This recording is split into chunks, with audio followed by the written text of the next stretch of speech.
Hi friends, పిల్లలకి ఏం snacks పెట్టాలని ఆలోచిస్తూ ఉన్నారండి. అయితే ఇలా రెడీ చేయండి. ఇదిగోండి, ఇలా కొబ్బరి చిప్పని తీసుకొని వీటిని ముక్కలుగా కట్ చేసుకొని వేసుకోవాలండి. చిప్ప కొబ్బరికి ఇలా ఒక గడ్డ బెల్లం గడ్డ తీసుకోండి, 1/2 కేజీ గడ్డ.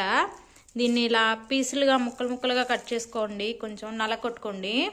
ఇలా బెల్లం నలకొట్టుకున్న తర్వాత ఇలాగా కొబ్బరి మిక్సీ పట్టుకున్నాం కదా, దాన్ని కూడా ఇందులో వేసుకొని కలుపుకోండి. ఇలా బెల్లము కొబ్బరి గిన్నెలో వేసుకొని కలుపుకున్నాం కదండి, అందులోనే వాటర్ కలుపుకోవాలి. వాటర్ని 2 గిద్దలు సుమారు ఉండేలాగా చూసి పోసుకోండి. ఇలా వాటర్ని బెల్లాన్ని కలుపుకున్న గిన్నెని తీసుకొచ్చుకొని ఇలా పొయ్యి మీద పెట్టుకొని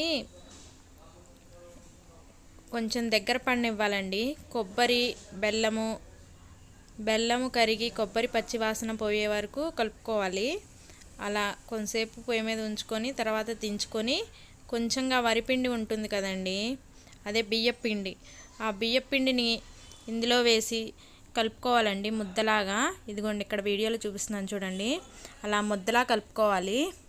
ఆ ముద్దను తీసుకొని చిన్న చిన్న రౌండ్స్గా బాల్స్ చేసుకోవాలండి, చిన్న చిన్న బాల్స్ చేసుకోవాలి.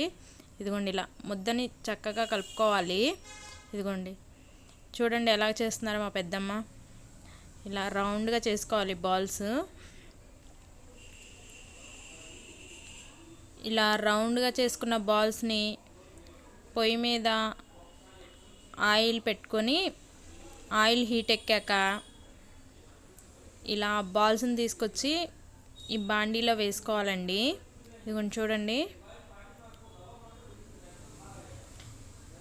సిమ్లో ఉంచుకొని చిన్నగా ఆ బాల్స్లో పచ్చివాసన పోయి బాల్స్ నీట్గా మంచి కలర్ వచ్చే వరకు ఉంచుకొని దించేయాలండి. అంతే, ఎంతో ఈజీగా మనకు పాకం ఉండలు అయితే రెడీ అయిపోయాయి. ఇలా రెడీ చేసుకున్న ఈ ఉండలని పిల్లలకు స్నాక్స్ బాక్స్లో వేసి ఇచ్చినా కానీ బాగుంటాయండి. ఓకేనండి, ఈ వీడియో నచ్చినట్లయితే లైక్ చేయండి.